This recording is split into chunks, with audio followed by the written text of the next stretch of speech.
வணக்கம் நண்பர்களே. இன்றைக்கான பதிவு என்ன பார்த்தீங்கன்னா, நம்ம கோயம்புத்தூரில் ஏர்போர்ட்டுக்கு பின்னாடி ஒரு பொண்ணை பாலியல் பலாத்காரம் பண்ணியிருக்காங்க. அதனால் நான் என்ன சொல்ல வரேன்னா, இந்த பொண்ணு வந்து அந்த நேரத்துக்கு சாப்பிட்டுட்டு வீட்டில் தூங்குறத விட 11 மணி வரைக்கும் என்ன பேச்சு வேண்டி கிடக்கு. அந்த பொண்ணும் பையனும் அங்கே போனனால தான் இவ்வளோ பெரிய தப்பு நடந்திருக்கு.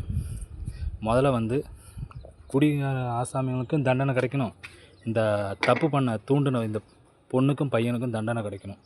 அதே மாதிரி முதல்ல ஆடை கலாச்சாரத்தை கொஞ்சம் சரி பண்ணுங்கள். ஒரு சினிமா தேட்டருக்கு போகணுன்னாலும் முடியல, நிம்மதியாக ஒரு படத்துக்கு போக முடியல. ரெண்டாவது, எங்கே போனாலும் ஒரு கோயிலுக்கு போனால் கூட ஆடை கலாச்சாரம் ரொம்ப சீரழியுது. நாளுக்கு நாள் ஆடை கலாச்சாரம் ரொம்ப சீரழிகிற மாதிரி போயிட்டுருக்கு. இதுக்கு யாராவது பார்த்து நடவடிக்கை எடுங்க. சமூக ஆர்வலர்களுக்கு நான் ஒரே ஒரு பதில் சொல்லணும்னு ஆசைப்பட்றேன். நமக்கு என்ன தான் வசதி வாய்ப்பு வந்தாலும் சரி, முடிஞ்ச வரைக்கும் ஆடை கலாச்சாரத்தை நம்ம கட்டுப்பாட்டில் தான் இருக்கணுமே தவிர நம்மளை மீறி போகக்கூடாது. நன்றி, வணக்கம்.